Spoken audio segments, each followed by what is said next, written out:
Di pagi hari, Nara bangun dengan suasana cerah dan memulai rutinitas sekolahnya. Hari pertama di semester baru membuatnya antusias. Ia mendengar kabar tentang murid baru yang pindah ke kelasnya. Murid itu Gavin. Ia tampil percaya diri, ramah, dan mudah akrab. Ia duduk di sebelah Nara. "Gua Gavin, lo siapa?" ucapnya bertanya. Nara pun menjawabnya, "Aku Nara." Dengar hal itu, Gavin memberi pujian yang membuat Nara canggung, namun tersenyum. Sejak itu, Gavin menjadi teman baik Nara. Ia dikenal cepat oleh teman-teman sekelas karena sikap ramah, jenaka, dan perhatian. Meski ramah kepada semua, Gavin bersikap lebih dekat dan hangat kepada Nara, membuatnya merasa nyaman dan bisa menjadi diri sendiri. Namun, tatapan Gavin yang kadang terlalu lama membuat Nara canggung. Mereka semakin dekat ketika harus mengerjakan tugas kelompok di rumah Nara. Gavin menunjukkan perhatian kecil lebih, bahkan terhadap hal-hal kecil tentang Nara, termasuk keluarganya, yang membuat Nara sedikit tidak nyaman, tetapi juga terhibur. Seiring berjalannya waktu, mereka sering belajar dan menghabiskan waktunya bersama. Nara mulai menganggap Gavin lebih dari teman biasa karena perhatian dan kepedulian Gavin yang diberikan kepadanya. Serta, Gavin memiliki kemampuan untuk membuat Nara merasa aman dan nyaman. Gavin juga selalu mengingat hal-hal penting tentang Nara, mulai dari hal kecil seperti kesukaannya hingga perubahan suasana hatinya.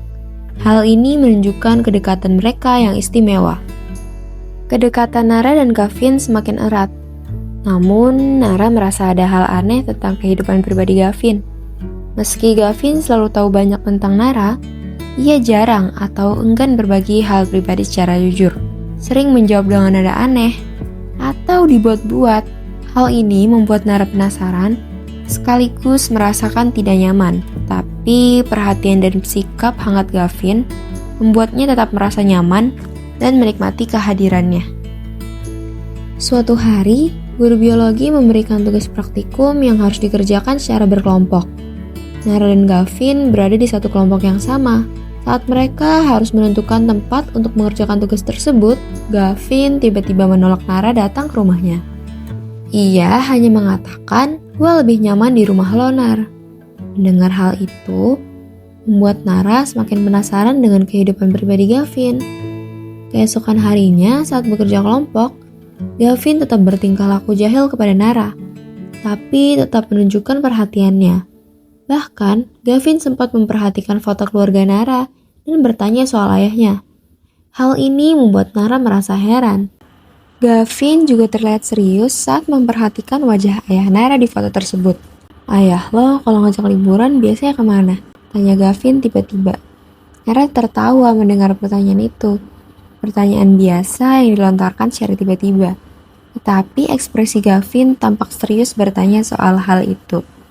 Nara pun akhirnya menjawab pertanyaan tersebut sesuai dengan keadaan sebenarnya. Meski ada rasa curiga dan pertanyaan yang tak terjawab tentang Gavin, Nara tetap merasa bersyukur dengan keberadaan Gavin di sisinya. Kehadiran Gavin menjadi bagian penting dari rutinitas dan kebahagiaannya. Hari itu pun berakhir. Tugas praktikum kerja kelompok mereka sudah selesai dan akan dikumpulkan besok hari. Kehidupan Nara sejak dulu berjalan lancar dengan rutinitas sekolah, teman, dan keluarganya yang mendukung. Namun semuanya seketika berubah. Tiada firasat buruk, tiada perasaan aneh sebelumnya. Sore itu seharusnya menjadi sore yang biasa saja, seperti ratusan sore lainnya dalam hidup Nara. Ia baru selesai mandi setelah pulang dari sekolah dan hendak turun ke dapur untuk mengambil minum ketika ponselnya tiba-tiba berdering. Suaranya berulang dan nyaring. Nomor itu adalah nomor tak dikenal. Dering itu membuat dadanya sesak entah kenapa. Siapa sih ini? Sore-sore nomor asing pula. Gumam Nara, mencoba terdengar santai meski hatinya berdebar tanpa alasan yang jelas. Suara itu tidak berhenti berdering. Akhirnya, Nara dengan ragu mengangkat telepon yang terus berdering itu. "Halo?" Suaranya pelan, tidak ada jawaban. Hanya suara bising samar seperti langkah cepat dan dengungan alat-alat elektronik. Nara pun merasa lebih gelisah. Halo, ini siapa ya? Ulangi yang lebih jelas. Ia ternyata menerima telepon dari rumah sakit. Lalu terdengar suara yang lembut, profesional, namun terdengar seperti penuh tekanan. Selamat sore, apa benar ini dengan saudari Nara, putri dari Bapak Hardi Pradana dan Ibu Wita Viviani?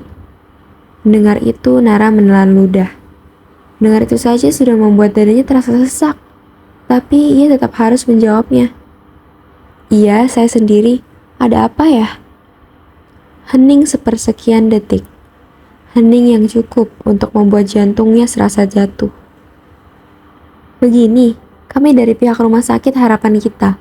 Kami menghubungi Anda mengenai orang tua Anda. Ponsel di tangan Nara langsung terasa 2 kali lebih berat. Oh, orang tua saya. Nafasnya macet, lehernya seperti tercekik. Kenapa dengan mereka? Suara di seberang terdengar lebih jelas, namun tidak membuat keadaan lebih baik. Kedua orang tua Anda terlibat dalam kecelakaan lalu lintas sekitar 30 menit yang lalu. Saat ini mereka sedang dalam penanganan darurat. Kami memerlukan Anda atau keluarga terdekat untuk segera datang. Apa? Apa mereka baik-baik saja? Nara hampir berteriak. Tolong bilang mereka baik-baik saja. Tolong. Saudari Nara, kami sedang melakukan tindakan yang diperlukan. Kami akan menjelaskan detailnya ketika Anda tiba. Mohon segera menuju UGD. Mereka masih hidup kan? Tolong jawab. Suara Nara pecah, panik, kehilangan kendali, hingga berteriak. Namun, yang terdengar di balik telepon hanya suara nafas orang itu, berat dan ragu. Kami melakukan yang terbaik, Nak. Cepatlah datang. Lalu telepon itu terputus. Enggak. Ini pasti cuma salah sambung kan? Gumam Nara. Ponsel itu nyaris terjatuh dari tangan yang bergetar hebat. Kakinya mundur selangkah hingga punggungnya menabrak dinding kamarnya. Pandangannya kabur, bukan karena air mata, tetapi karena otaknya seolah menolak memproses kenyataan yang ada. Ia mencengkram dadanya, mencoba bernafas, memanggil mama papa. Seakan memanggil mereka bisa membatalkan berita itu.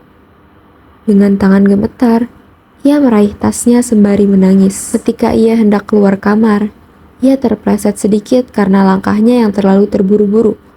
Tapi ia tak peduli. Ia hanya ingin sampai dengan secepat mungkin. Nara akhirnya memutuskan untuk menelpon Gavin untuk membantunya pergi ke rumah sakit tersebut. Tentu saja Gavin mengangkat telepon tersebut dan segera bergegas untuk ke rumah Nara untuk mengantar Nara ke rumah sakit tersebut. Sampai di rumah sakit, Gavin terus-terusan memberikan dukungan bagi Nara yang sedang sedih. Suasana di rumah sakit penuh kecemasan, tetapi kehadiran Gavin membuat Nara sedikit lebih kuat menghadapi ketakutannya. Di ICU, Nara melihat kedua orang tuanya dalam kondisi kritis. Ia tetap berusaha menenangkan dirinya. Meski awalnya mereka masih stabil, beberapa saat kemudian, dokter mengabarkan bahwa kedua orang tua meninggal dunia. Dunia Nara runtuh seketika. Ia menangis hebat, terisak-isak dalam pelukan Gavin. Satu-satunya orang yang bisa membuatnya merasa aman di tengah kehancuran saat itu.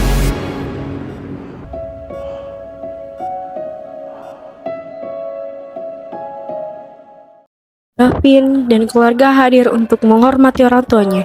Gavin tetap berada di sisi Nara, menenangkannya dan meyakinkan bahwa Nara tidak perlu menghadapi kesedihan itu sendirian. Kehilangan kedua orang tua meninggalkan kehampaan yang dalam, tetapi kehadiran Gavin menjadi satu-satunya penguat di masa sulit itu. Setelah pemakaman kedua orang tuanya, Nara merasa hampa dan sendirian hingga sahabatnya, Caca, datang dan memeluknya, menenangkannya dari kesedihan yang mendalam. Mereka menjauh sejenak dari pemakaman untuk memberi Nara ruang bernapas dan menenangkan diri. Sore itu, langit jingga dan angin pelan seakan ikut meredam suasana duka yang melingkup hati Nara. Di rumah, Nara disambut tetangga dan keluarga yang turut berduka. Gavin dan Caca menjadi penopang utama, membantu menyiapkan tahlilan untuk mengenang orang tua Nara. Nara perlahan mencoba terlibat dalam persiapan sambil menatap foto ayah dan ibunya, mengingat kembali kasih sayang yang mereka berikan. Azan maghrib terdengar, membawa ketenangan meski duka masih terasa. 7 hari setelah kepergian orang tuanya, rumah kembali sunyi. Nara duduk merenung di dekat jendela, memeluk lututnya, merenungi kenyataan pahit yang harus dihadapinya. Kehadiran Caca dan Gavin memberinya sedikit penghiburan.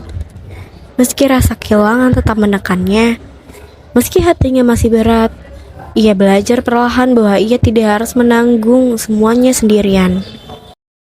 Pagi itu, Nara masih terjaga meski belum sepenuhnya pulih dari kesedihan.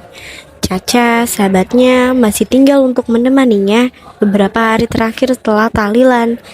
Kehadiran Caca memberi Nara rasa aman dan hangat. Meski rumah terasa sepi dan hampa. Tak lama, Gavin datang membawa roti dan perhatian hangat. Kedua sahabat itu menjadi penopang Nara, mendengar, menenangkan, dan memastikan ia tidak merasa sendirian. Bersama, mereka membuat suasana rumah yang masih berat, karena kehilangan terasa lebih ringan. Nara mulai merasakan kehangatan dari kehadiran mereka. Dan sedikit demi sedikit, ia mampu menatap hari dengan lebih tegar. Saat Caca harus kembali ke asrama, Nara merasa berat melepasnya. Tapi kehadiran Gavin memberi rasa aman, bahwa ia tidak benar-benar sendirian. Nara memeluk Caca sekali lagi, mengucapkan terima kasih atas 7 hari penuh dukungan. Meskipun kehilangan orang tua masih menyakitkan. Nara mulai belajar bahwa dengan teman yang peduli, ia bisa menghadapi luka sedikit lebih ringan dan perlahan menemukan kekuatan untuk melanjutkan hidup. Setelah Caca pulang, Nara kembali merasa kesepian di rumah. Meski masih sedih karena kehilangan kedua orang tuanya, kehadiran Gavin yang selalu siap menemaninya memberi rasa aman. Gavin datang setiap hari untuk memastikan Nara tidak sendirian, membantunya menyiapkan rumah, menemani, dan sekedar hadir di sisinya. Beberapa minggu kemudian, malam itu Nara sendiri di rumah saat Gavin mengirim pesan dan mampir. Ia merasa hangat dan lega karena ada sahabat yang benar-benar peduli. Meski rasa kehilangan masih ada, kehadiran Gavin menjadi jangkar yang menahan dunia Nara agar tidak runtuh sepenuhnya, membuat kesunyian dan kesedihan sedikit lebih ringan. Nara dan Gavin keluar sebentar di malam hari untuk menenangkan Nara setelah kehilangan kedua orang tuanya. Mereka berjalan santai, duduk di taman, dan menikmati udara malam. Gavin pergi sebentar membeli jajan, meninggalkan Nara bermain game di HP-nya. Tiba-tiba, Nara menerima panggilan dari nomor tak dikenal yang menuntut pembayaran, membuatnya panik. Saat Gavin kembali, Nara merasa sedikit lega, namun ketika di rumah, Nara melihat ada banyak chat ancaman dari nomor tak dikenal di HP Gavin. Berisi intimidasi dan ancaman serius terkait pembayaran yang belum dilakukan. Nara terkejut dan takut, sementara Gavin juga bingung dan khawatir melihat reaksi Nara. Nara menemukan chat ancaman dan foto keluarganya di HP Gavin, membuatnya panik, marah, dan trauma.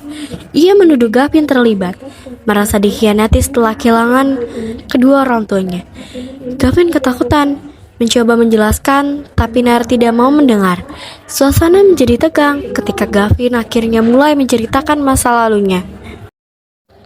Beberapa tahun lalu, ayah Nara yang seorang polisi menembak ayah Gavin secara tidak sengaja saat mengejar jaringan narkoba. Ayah Gavin meninggal, meninggalkan keluarga miskin penuh dendam. Dari situ, Gavin mulai merencanakan pembalasan terhadap keluarga Nara, yang kini terungkap melalui ancaman dan chat misterius. Setelah Nara menemukan chat ancaman dan foto keluarganya di HP Gavin, ia marah dan terkejut, merasa dikhianati oleh sahabatnya sendiri. Gavin mengungkapkan masa lalunya. Ayah Nara secara tak sengaja menembak ayah Gavin, memicu dendam yang berujung pada rencana balas dendam, termasuk kematian ibu Nara. Konflik berujung di pengadilan, di mana Gavin diadili dan dinyatakan bersalah atas perencanaan pembunuhan kedua orang tua Nara. Ia dijatuhkan hukuman penjara 15 tahun. Nara menyaksikan hukuman itu, merasakan campuran kesedihan, marah, dan kehilangan.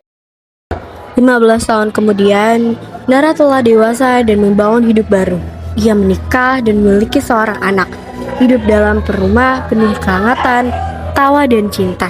Meski masa lalu tetap menjadi bagian dari dirinya, Nara berhasil berdamai dengan kehilangan dan trauma, menemukan kebahagiaan sejati dalam keluarganya. Selama liburan, Nara tak sengaja bertemu dengan Gavin yang kini menjadi pedagang minuman. Ia sangat terkejut, tapi ia menyadari hidupnya kini sudah berbeda. Meski terkejut dan dibanjiri kenangan masa lalu, ia memiliki suami, anak, dan kebahagiaan yang sedang ia jalani sekarang. Akhirnya, dengan tegas, ia memilih untuk berpura-pura tidak mengenali Gavin dan meninggalkannya. Hal ini menunjukkan bahwa ia telah mampu melepaskan masa lalunya yang buruk itu demi menjaga hidup dan hatinya tetap tenang.